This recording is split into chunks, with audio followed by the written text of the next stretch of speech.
Hello, dweebs. Welcome back to another episode of Han Shot First. I am your solo egg host tonight. Shout out to James, still on vacation. Hope you are having a great time out there, brother, whenever you get around to watching this one, because I know that James will be tuned in because the Star Wars gods have smiled upon us on this day with a brand new trailer for us to review. So it's going to be a classic hybrid. You guys may have picked up on this, and by now, whenever James is not here and we have a Wednesday night, I kind of get a little bit of a mixed bag. So we got a few non-Star Wars intro topics, but fear not. Our main event will be two of my favorite things: preview reviews with the gang, first and foremost, and a particular Star Wars animated project that we really love here at the channel. So this time, we will be watching the official trailer for Star Wars Tales of the Underworld, which is, unfortunately for some, again, going to focus on two characters. We had some discussion about that in the Discord, which, by the way, shout out to Darth Maul in our Discord for sending this over. Shout out to everybody in the Discord, by the way, all the viewers that are there. Appreciate y'all. And shout out to chat before y'all get here. Appreciate you for hanging out with us on a Wednesday. But Darth Maul sent this over, and when he did, he mentioned how he hoped that maybe we would get more than just two focal characters. But this time, again, it is going to focus around two of my favorites, though. Two of my absolute favorite bounty hunters. We will get into all of that soon enough. But I actually have a couple of topics that I wanted to discuss that are not Star Wars related. You know, we still want to try to hit our hour runtime, but I don't think I can talk about a 2-minute trailer for 58 minutes. So there were a couple of things. One that I missed on Monday, something I really wanted to talk about, but we didn't get to discuss on the Weekly Dweeb. And another will be just a quick touch base on our good friend Daredevil. So we are still staying in the Disney Plus realm for most of the night tonight. But let's start with the topic I forgot to mention on Monday that I really wanted to talk about. Acme, or Coyote versus Acme, has been brought back from the depths. It has been removed from Warner Brothers' trash bin. They are no longer accepting the $30 million write-off, I believe, a similar fate that Batgirl and it was some Scooby-Doo holiday movie. But not the first time Warner Brothers has put a completed film in the bin and said, nah, I'm good.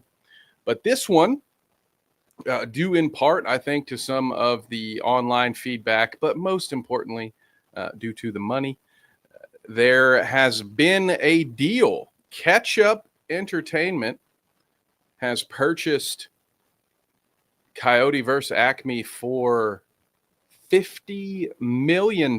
So that helps Warner Brothers out, gets them out of that. Well, it's better than 30 million, right? I guess. I mean, at this point, it kind of feels like when I had to sell that 1997 Mercury Sable I purchased from my grandmother. You know, I was instead of 250, you got $500 for it.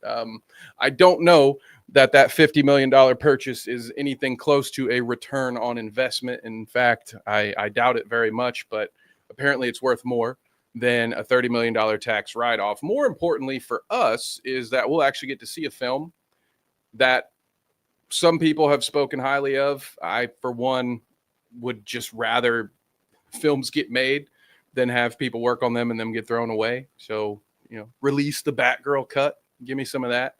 But yeah, we will see what type of money this thing makes, because it's not going to be released until 2026. And I wonder if that's going to include any rewrites, reshooting of anything, or if they're just going to take the movie and sit on it and work on some marketing and try to get some sales up for 2026. It is interesting to me that there's such a long amount of time in between purchasing the movie and releasing it. And those are the two best options that I could think of. Either they're going to tweak some things. Maybe they might not even go as far as reshooting anything, but they may look through any deleted footage and see if they want to recut the film. I'm not sure if that's going to be the path. What I think is most likely is just that they're going to now decide how much money to spend on marketing a film, because you're not going to spend $50 million on a movie and not spend, I would assume, almost the same amount on your marketing if you're going to try to make some money off of this thing. So something to keep an eye out on. I am a big fan of Will Forte, who has a role in the film. I'm kind of iffy on the half animated, half live action stuff, but hey, Who Framed Roger Rabbit was a banger. So it can be done. It's been done before. We shall see if Wile E. Coyote has the sauce in the box office. Let's see what chat has to say. Hello, everybody. Johnny says Tails is supposed to give us lightsabers. Ooh, okay. He's frustrated. That looks like an angry emoji face. I look forward to hearing the takes on Tales from the Underworld. Harles, what up, Harles? I saw something about that. I honestly thought it was tax fraud money laundering movie. Yes. It seems like Warner Brothers has this loophole, I guess. I don't know. What does it say about a movie studio that has had 3 different movies in recent memory that they have decided our best course of action is to write this off? Like, I would love to see what that Batgirl movie looks like. And honestly, I'm glad we get to see this one. I will probably watch it in theaters on a Tuesday for a discounted rate, mind you.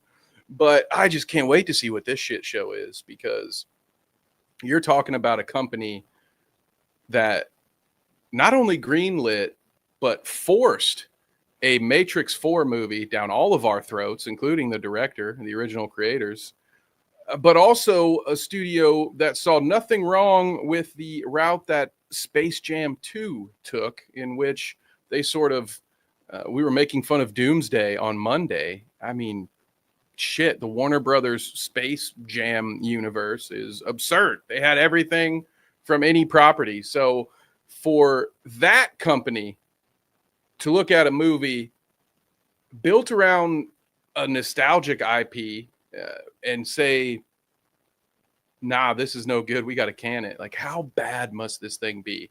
I'm very, very confused and also intrigued. So you win, Catch Up Entertainment. You've got my ticket money. Maybe Trump will get Batgirl movie declassified. Okay, this is a little bit of the chaos that happens when I get to be on the channel by myself.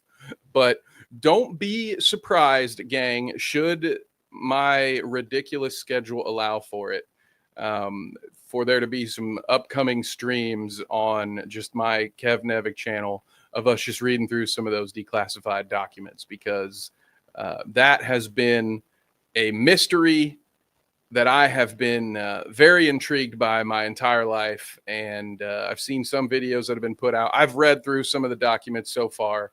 And of course, I haven't had the time to find anything that was actually interesting. Other people have, and I've watched their videos. And I would just love to sit through one of my favorite historical mysteries and read through some of that stuff with everybody. But I feel like that has the possibility of just being the most boring stream of all time. You just read declassified government documents and learn that most of the stuff that was classified is just like not wanting to dox witnesses and stuff like that. Like it's not as enticing maybe as it sounds, but I know there's some good stuff in there. So if time permits, I'd love to just have a lazy Sunday afternoon stream where we're just reading through declassified documents. Okay, let's go. We've got something going. Harles, I did just watch the Wendigoon one. I have to go back and rewatch it because I put it on in the background while I was doing some spreadsheet work. So sometimes you get locked in and you tune stuff out. So I missed entire sections of that video, but some good stuff in there for sure. Maybe the funniest part is Castro saying in '69 that there's no way it was one shooter. LOL. I mean, yeah, that's the part. Oh man, we will have that stream. Okay, this probably isn't the place for me to go on my JFK rant to go down those rabbit holes, but it is interesting how much information that some conspiracy theorists got that was kind of right when it goes back to old JFK. What a wild world that we live in today, where I can read those damn declassified documents. And as Stu says, we'd love to hear your thoughts. Join the chat. We can talk about more weird history. But before we dive into our main event, the preview review, I want to do a little bit of a catch up on Daredevil. We won't do any spoiler stuff, but since we're here and since the show was last night, and chances are James and I won't review it together until Monday, we'll end up probably talking about the last 3 episodes together when we do get back into that stream. I just want to say that, yeah, it has done what I thought it would do when it comes to Daredevil. It has escalated quite a bit from the last couple of episodes. It felt like they were building up towards the big catharsis, that old rubber band getting pulled back tighter and tighter until it finally snaps. And this episode just brought a lot to the forefront, a lot of stuff that they teased as early as episode 2. So it's hard to talk about the likes and dislikes without getting too spoiler heavy, but it's only been 1 day, so I want to give everybody a chance to watch it before we properly discuss it. But I like the direction that it's taken. There are some characters that I'm wondering if we're going to see more of that we saw earlier in the season that we haven't really seen return yet. And it's got me wondering, was that just an awesome cameo, or is there still more to come from all of this? That's the one thing that still bums me out about these Disney run IPs is sometimes I think they care more about leaving breadcrumbs for a season 2. And okay, we're going to get to that later. And if that were being done by a creator I trusted, then I'd be all for it. I would love that shit. If that was, I feel like I'm a jukebox. I always pull from the same references, but this is a good reference. If it's Frank Darabont hanging out with Sam Witwer talking about how this seemingly no-name role in the pilot episode is actually going to turn into a great flashback in a future season, like, oh, okay, I trust that. I love that stuff. But when it's Disney, you get the feeling of, is this ever going to be resolved? Are you just teasing me with something that you're not going to run back to? You're not going to wrap this up? Is something going to change to where you inevitably hand wave this stuff will any of it matter when the next movie comes out, or will you forget that this conversation had been had? So it's always tough to have too much faith in a Disney IP for me these days. But I will say Daredevil feels back on track. I know James was a lot more hyped for it after those last 2 episodes maybe than I was, but this last episode kind of brought me back in, and I'm feeling pretty good as we head towards the final episode of Daredevil that I do think I'll look back on the whole series fondly now that I don't feel as let down about that slow burn there in the middle. But alas, gang, we are here to talk Star Wars, and I'm doing a poor job at discussing Star Wars. So let's do it. For those of you who did not see and maybe missed the intro, we have a new animated installment of the Star Wars universe to discuss and a new official trailer to review. Tales from the Underworld, or Tales of the Underworld, I believe, is the newest season in one of the bright spots for our money here at Dweeb. Normally, I wouldn't be in the business of speaking for James, but I can confidently say, based on our reviews of other seasons, that this is something that we like. To speak only for myself, those of you have known, if it's not Andor and I like it, and it's been done within the last 20 years, it's probably an animated Star Wars IP. So this is one of my favorites. And unfortunately, I got to admit to you, this will not be a clean and a pure, right off the cuff, unblemished review. I took the time to record this and save it so that way we wouldn't have to worry about any internet issues. So I did watch this one time so that we can enjoy it together glitch free. So here we are. And apparently things autoplay. But we are going to, of course, for those of you who know the drill, I apologize. We're going to watch this bad boy from beginning to end, and then we will dive back in frame by frame, talk about some stuff. If you have any thoughts or questions about this as we go, fire away in the chat. I will definitely take a look over there once we get through this the first time. So fingers crossed. Let's hope that this plays without issue. Let's get into Tales of the Underworld.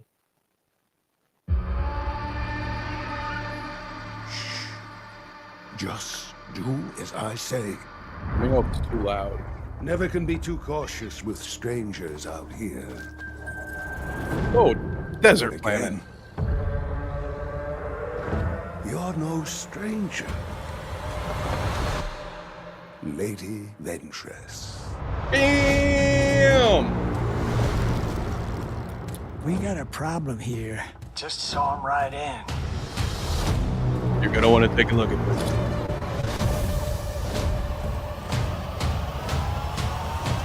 That's my dude.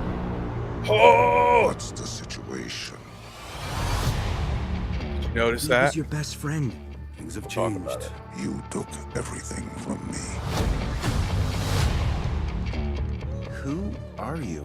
I was Count Dooku's lead assassin. I don't want that life anymore.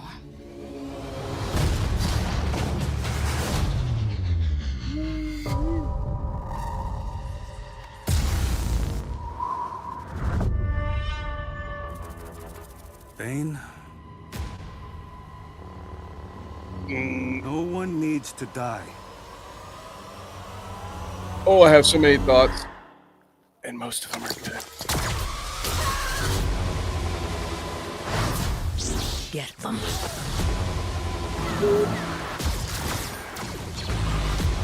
I see at least 3 lightsabers, John.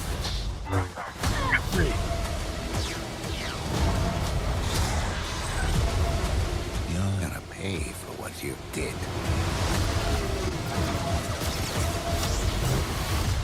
This revenge, I hope it was worth it. It will be. My God. He is so menacing. Ah! There it is. Original shorts available on May the 4th. My goodness, what'd they say? Four original shorts? Oh, no, they didn't say. I think that, or is it? I can't remember if it's 4 or 6. Either way, you either get 2 or 3 episodes for each character. We're so back. Yeah, that's right. Okay, this is lit. Yeah, I enjoyed this. Of course, we're going to go through it one more time. It's got all the little things that I love. I'm a big. I was raised on those spaghetti westerns. All right, so I have to admit that when you have that stare down and I can hear the doo-doo-doo-doo, bom bom bom in my own head, that's all you got to do for me. So, admittedly, I am broken in the brain for this stuff.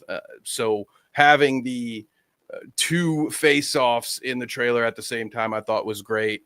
I don't know who that Sith-esque character was. There's a bit of a zoom in. We'll get to look at it. I have some thoughts about that. Let's just hope this character is done a little more justice than the one that faced Ahsoka, because that was a really cool moment. Don't get me wrong. That was pretty badass, but when you design such a freaking cool character, it's very underwhelming to have him just gone in a minute. Like it was impactful. Don't get me wrong. I have very mixed feelings about the whole thing, because on one hand, you're like, oh, okay, I see you. There are stakes here, but at the same time, you introduced a character just to kill it off, and and again, we're currently in a universe that could use a few extra cool villains around, even if they are secondary villains. But let's get back into it here. We're going to go full screen this time. I'll take up a little bit of the space, but let's pause this bad boy frame by frame and see what else we find. Just do as I say. Never can be too cautious with strangers out here. Were those statues, or they can't be statues of those stupid droids, right? They're just scarecrows. Are they using the old Roger droids as scarecrows? Is that what's going on there? It looks like this dude's held up by a couple of sticks. And at first, because of the angle, I thought, you can see the little shack in the background, and I was like, are those giant statues to those idiot droids? But no, I think it's either a warning, it's a scarecrow, or maybe a scare raider. I don't know. I think it looks like that's just a piece of wood. I look, as a guy who likes to collect sticks when he's on a hike, I know a good gun-shaped stick when I see one, and that's what I'm thinking is going on here. Too cautious with strangers out here. Then again, this is a pretty cool image as well. Very, very dystopian. Oh, okay. It's not gonna work with me here. Here we go. I like this industrial cityscape we've got going on. Oh, Roger. Dweeb, or Anthony is here, says, Dweeb, hey Kev, I suspect that this new character could be the first brother before his maiming. Ooh, Marak before he dons a cool mask, or a dark side usher acolyte of the beyond. I like that. I like all of that. Especially if it means that we get to learn that about the character, as opposed to just, hey, here's a cool dude you're going to knock off real quick, or a brand new Inquisitor. If I had to put money down on it, Anthony, I would bet on number 4. I kind of hope they don't do that. It seems that when it comes to introducing new lightsaber wielding characters, we'll say, they are almost always an Inquisitor if their lightsaber's red, or we've got the whole I was a Padawan before or around Order 66 that we can't ever seem to get away from. So I would love it if it was something a little bit different, or if it, as you mentioned, connects to one of these already existing characters, because that is what this show has been good at, is fleshing out already existing characters that maybe just look cool. And the more you get into them, you find out, oh, there's a really cool backstory here too. So I am rooting for that, but it's probably going to be number 4. You're no stranger, Lady Ventress.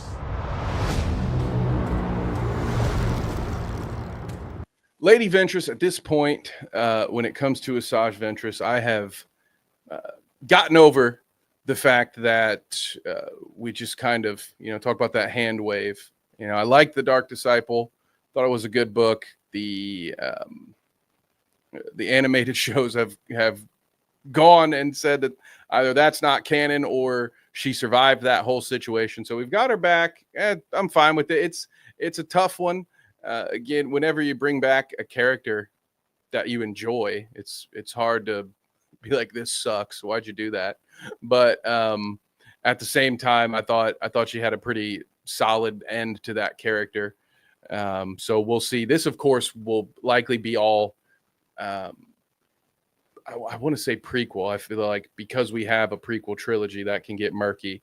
But I feel like this will be all sort of prequel content. This would be more fleshing out her back. Well, no, actually it won't, because she's saying she used to be Dooku's assassin in this show. So I think what we're going to get is Cad Bane prequel content, and I guess we'll be potentially filling some of those gaps between either the end of Dark Disciple or what is happening in canon in place of that with Ventress, because if we haven't discussed it yet, I don't know if he's popped back up yet, but you'll notice Cad Bane is missing a very important piece of his equipment.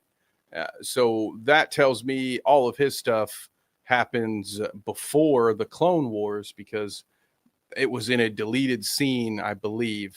I think it was against Jango Fett, where he gets the there is. Oh wait, no, sorry, that's the helmet bullet wound. But even in the Clone Wars, I believe he still has the force choke blocker, those extra breathing tubes. So he doesn't have that from what we can see here. So we're either going to see how that happened, which could be cool, or it's just going to be all from what happened before. We got a problem here. Just saw him right in. Yeah, I can't help but talk about how much I love the music when I love it. It gives me the old Inception vibes of just like the one big abrasive tone, just how ominous one tone can be, which also reminds me of the beginning of Forgetting Sarah Marshall. But I have been forgetting to check chat. Anthony has a couple things for us here.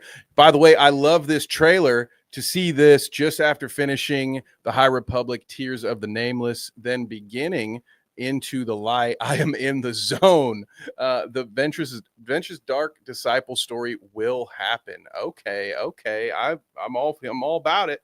He says these shorts for Ventress will be the intro before her extensive role in either an animated series named The Hidden Path or Dark Times. This may be her story leading her back to Voss. Okay. And that would make sense. I imagine they are going to use it to fill in some gaps there, which again, I'm all about it. There is a need for interesting characters in this universe right now. So if that means we just flesh out some pre-existing ones, I'm all for it. I think this series has been great for that. And this setup is just awesome.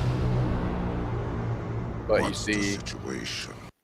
see he doesn't have any of his extra gear. He was your best friend. Things have changed. You took everything from me.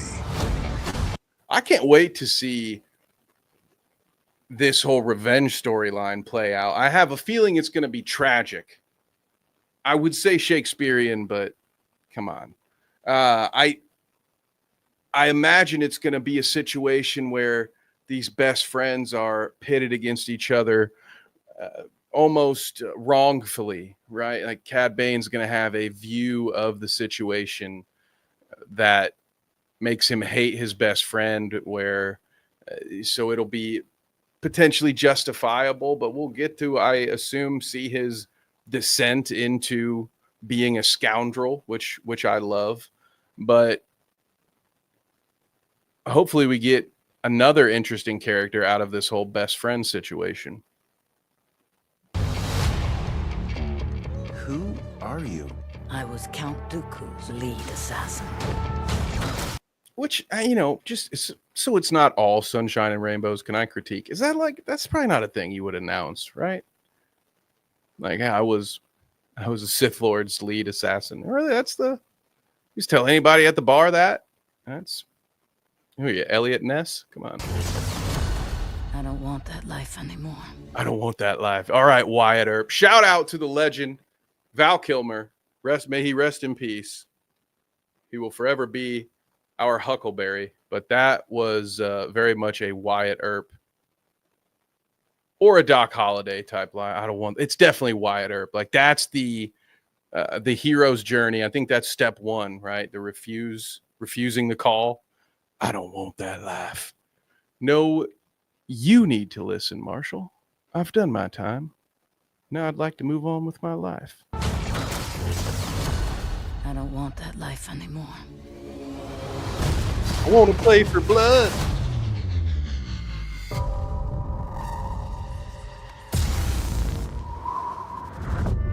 Oh, I love that. And then you know what? Let's move me back over to the side just for this, because we've got our dead bodies. It looks like there's a youngster right there sitting in the doorway of the bank. But I love the way they set this up as far as trailer execution. Just, wow, I love it. No notes on this portion. I don't want that life. I also love I keep not going back far enough. It reminds me of the Stranger Things when the clock bell rings.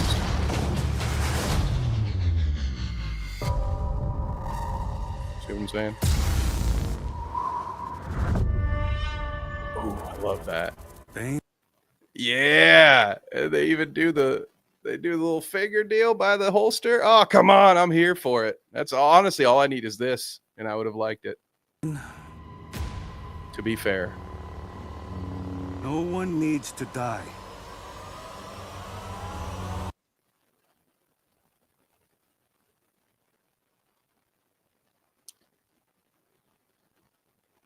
It does like it could be a cool character. I don't know. That's the beauty of keeping them in the shadows.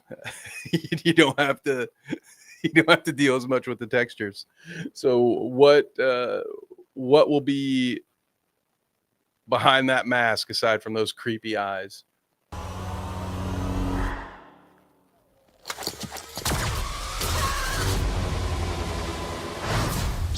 Get them.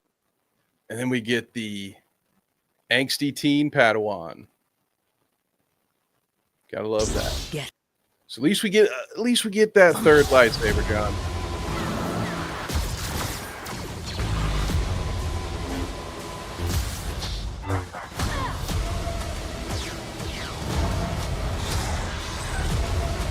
You're gonna pay for what you did. See, and that's what I'm talking about. I get the feeling there's going to be some misunderstanding between Cad Bane and his brother from another mother, where he's going to be wrong place, wrong time. Some catastrophe is going to happen. He's going to blame it on his friend. That's going to turn him down a dark path. The one thing, speaking of dark paths, anytime we cut to Cad Bane, there are just dead bodies all over the place. This is wild. Get them.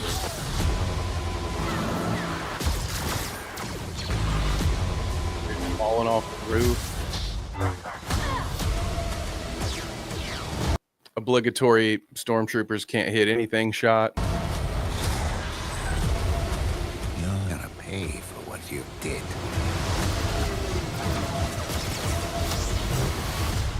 This revenge, I hope it was worth it.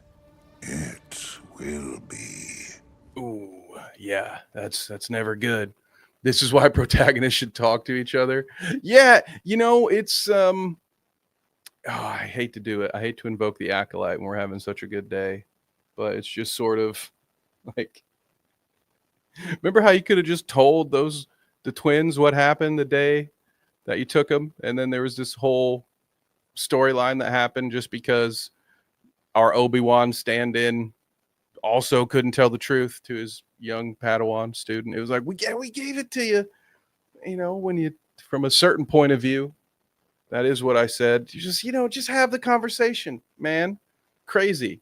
So many of these issues could have been solved, but let's see also what Anthony has to say here. At the end of Dark Disciple, Voss and Kenobi bury her in the waters of Dathomir. That's right. After they're gone, the waters bubble and change color. Reanimation for a purpose.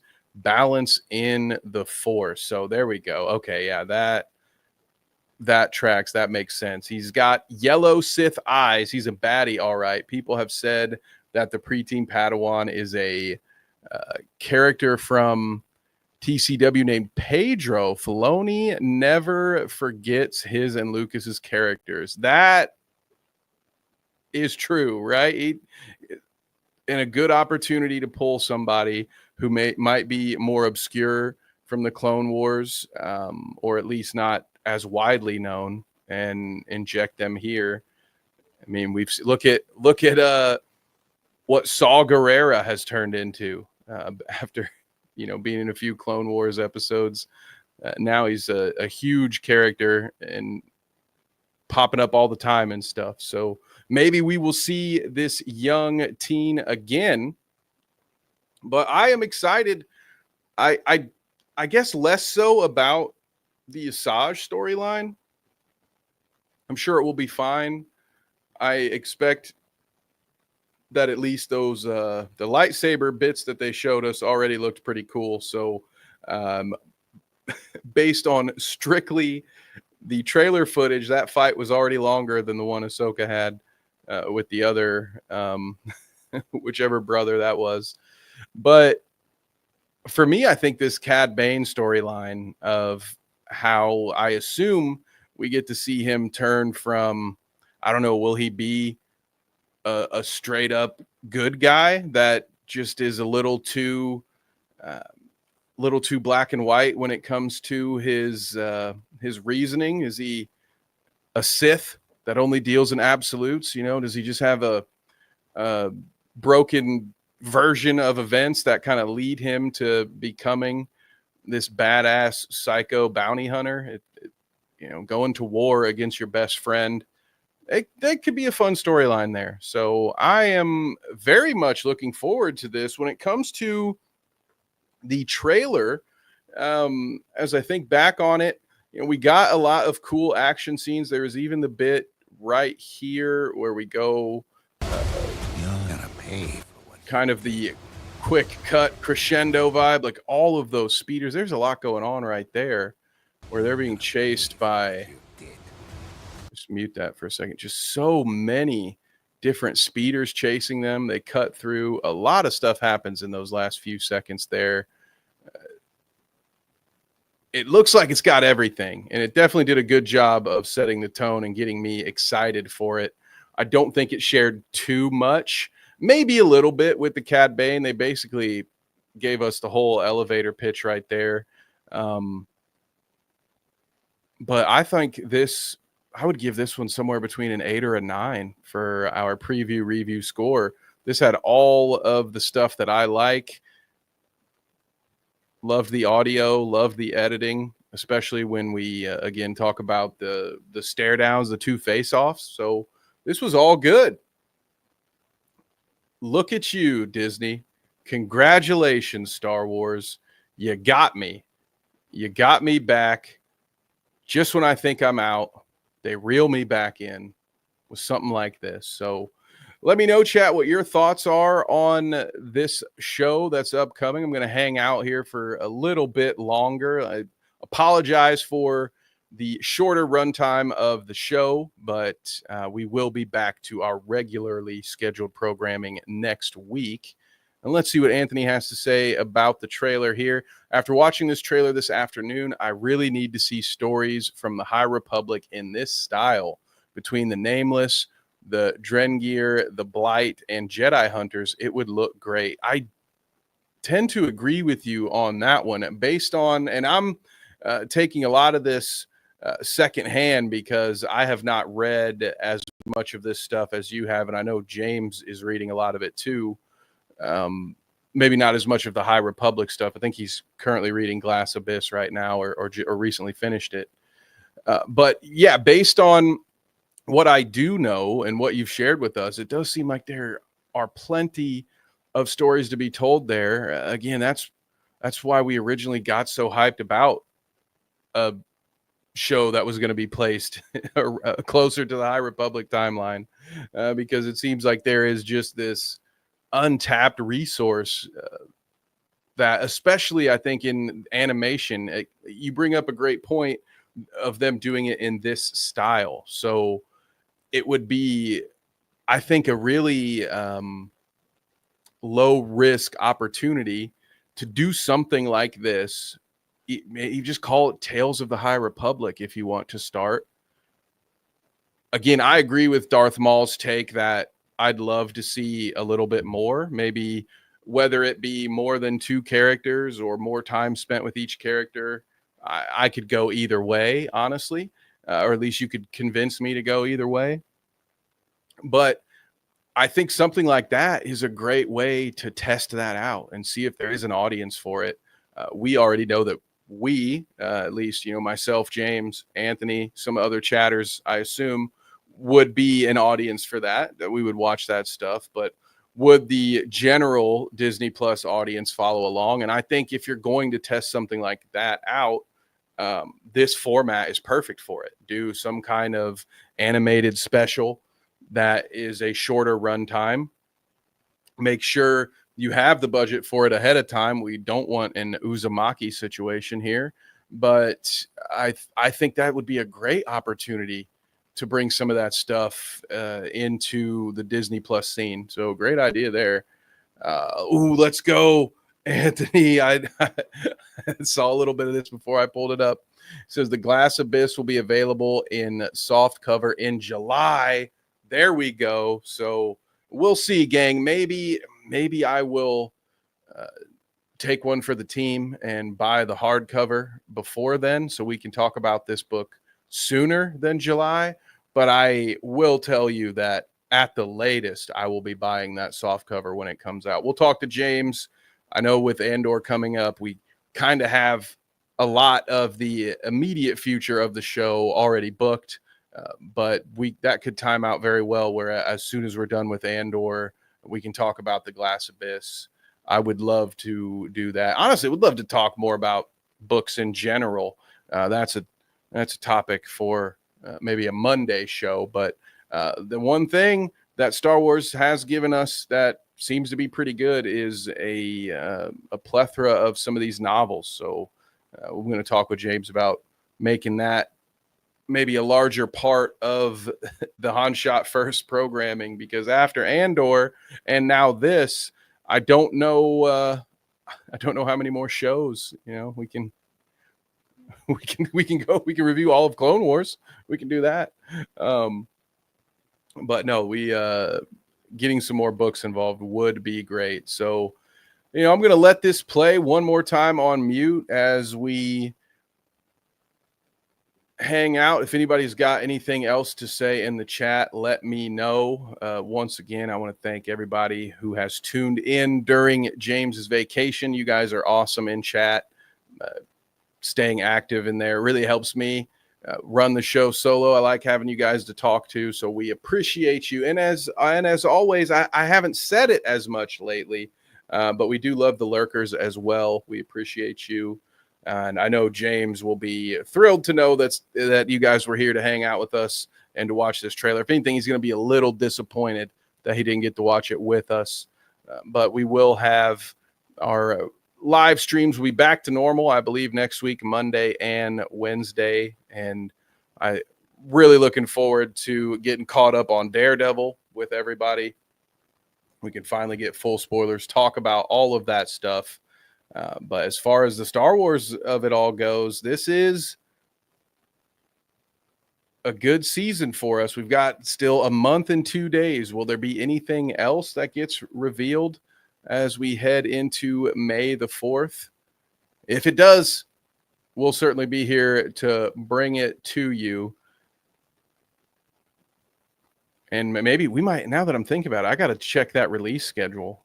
Are we going to have to review this and Andor at the same time? That might be a very busy week when this comes out. So we look forward to that. I literally cannot believe it's April. Yeah, it's been a long year. Been a long year for only 3 full months, but yet somehow also it's how the hell is it April already?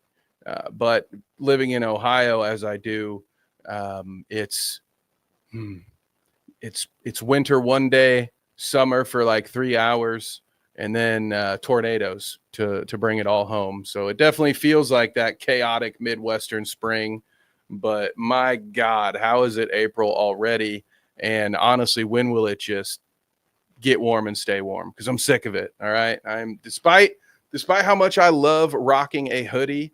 At this rate, I'm ready to rock the short sleeves for a while, gang. It's getting a little hot in the studio. It's not. It's just cold enough to want the hoodie on most of the time. But after the second stream in a row now, I'm starting to sweat. So if it could just pick a lane and stay there, I would very much enjoy that. May the force be with you, brother. I appreciate that, Anthony. This was a nice surprise. Yeah, this was clutch for us today. We otherwise were going to spend the afternoon or the evening going over some of my Star Wars comics and just talking about whatever news we could find. Having this preview review was huge. So I have to thank the Star Wars gods here today, where it's high in the middle and round on both ends. Oh, let's go. You know what you say if you don't like the weather, just wait 10 minutes.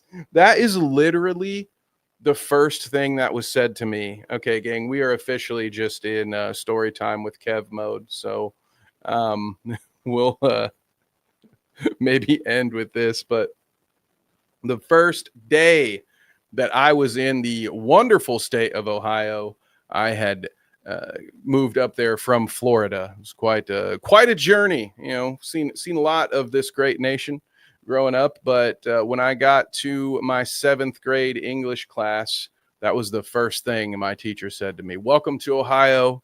If you don't like the weather, just wait 10 minutes. And I thought, well, okay, that's funny. But how true it was. It's the most true thing. I swear, I don't even think I had allergies or sinus issues until I moved to this damn state. And now it's a good day when I can breathe. So I'm glad we got to breathe together here tonight on Shot First. As Stewie says, we do stream weekly, Monday at 6 p.m. and Wednesday nights at 9. Be sure to join the Discord if you like to talk about nerd stuff throughout the week. It's also a place where we look to see if you have any suggestions for the show. Again, shout out to Darth Maul with the day that I had today. I may not have caught this trailer on my own. So if it weren't for our wonderful Discord community, we might not have had this stream play out the way that it did. So again, thank you to everybody who is in the Discord, who likes to hang out, share memes, and also go on some pretty epic rants at times. We love that. What was that doomsday announcement? We appreciate all of you. As far as the rest of the week goes, I know a few of you are clout routers. Easy for me to say, pal. And for those of you who don't know, we are booked as guests tomorrow night. Danny and I are going to be on the K-Huck cast at 8 p.m. Eastern. It'll be my first time speaking with K-Huck on the show. I am very excited. I look forward to that. Danny and I have had a couple of guests before, but we've done the guest spot thing a time or two, but this will be very exciting. I'm looking forward to it. Hopefully it's a good time. And if you're not subscribed to K-Huck's channel yet, go do that and represent in the chat. Let them know that we've got some eggheads in there, and that can be our way of saying thank you to our gracious host. But that'll be 8 p.m. tomorrow. Danny and I staying up past Danny's bedtime, hanging out with K-Huck. It should be a great evening. And then, of course, we'll be back for our usual Sunday morning stream, 11 a.m. I do think a video is coming soon as well. Now that it's a new month, now that it's April, another video is due over there on that channel. And speaking of those, I'm sure you'll have some more videos coming from us here at Dweeb as well. I know James is working on something that he'll be releasing when he gets back. I think it'll be pretty cool. I didn't realize until right before he left that James has been getting back into collecting Pokemon cards and doing some pulls, and he's got some cool stuff. So if you are a Pokemon collector, that'll be a great video. You won't want to miss that. So make sure those noties are on if they're not on already. And Harl says K-Huck is super nice. That is the vibe that I've gotten so far. I will say Danny does the majority of the correspondence in those situations. That's, I guess, his cross to bear for having the official Clout Route Twitter. So she's been very nice. I am a member of her Discord now. I think that's how we're going to be doing the call. So so far, everyone in that Discord has been very friendly as well. So it seems like it'll be a great group, and we'll have a lot of fun. I have no idea what she wants to talk to a couple of eggheads like us about, but I'm sure we'll have some laughs, and we're going to have a good time with everybody. It should be a good stream. Thank you, Harls. Appreciate that. And I hope this has been a good stream for everybody. I admit, I believe that I have failed my goal. And by that, I don't mean that I want any of you to donate money. My goal for this stream was to hit an hour.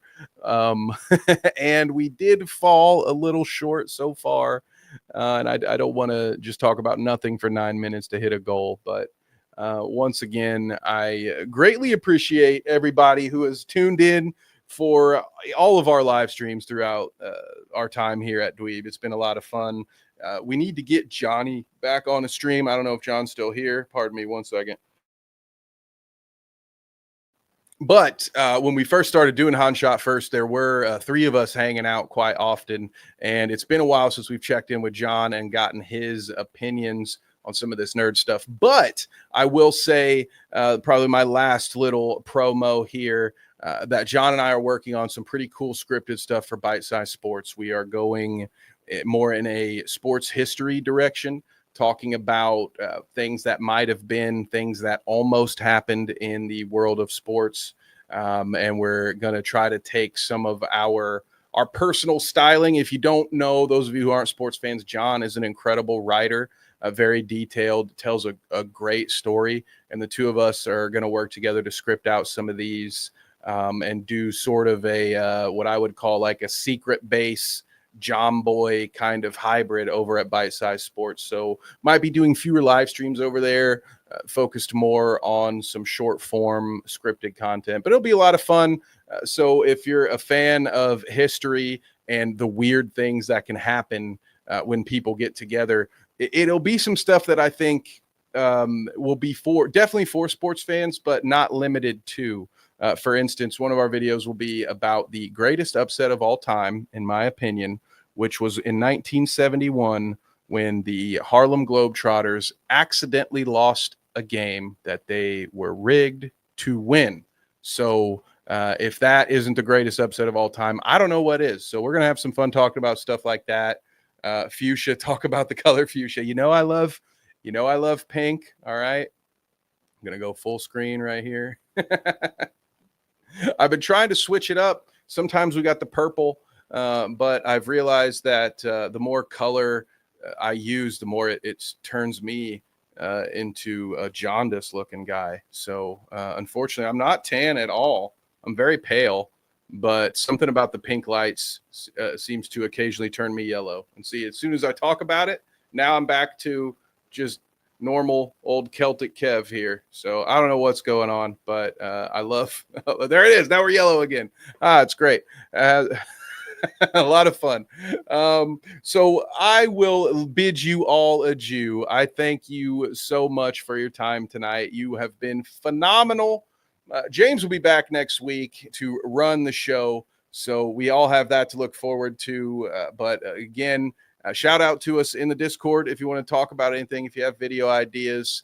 I still have not forgotten about our panel show. I need to corral a group of Avengers to break down movies together. That would be a lot of fun. I would really love to have some deep dive podcasts, but the next time we have something like Invincible, we want to get Danny back on too and get the three of us together for a stream. So we'll do that very soon. Celtic Kev, I'm going to use that. I got nicknames for myself all over, it's got to keep it fresh out here. And with that, gang, I will head on out of here. Y'all have been amazing. We'll see you later this week. Peace out. Until next time.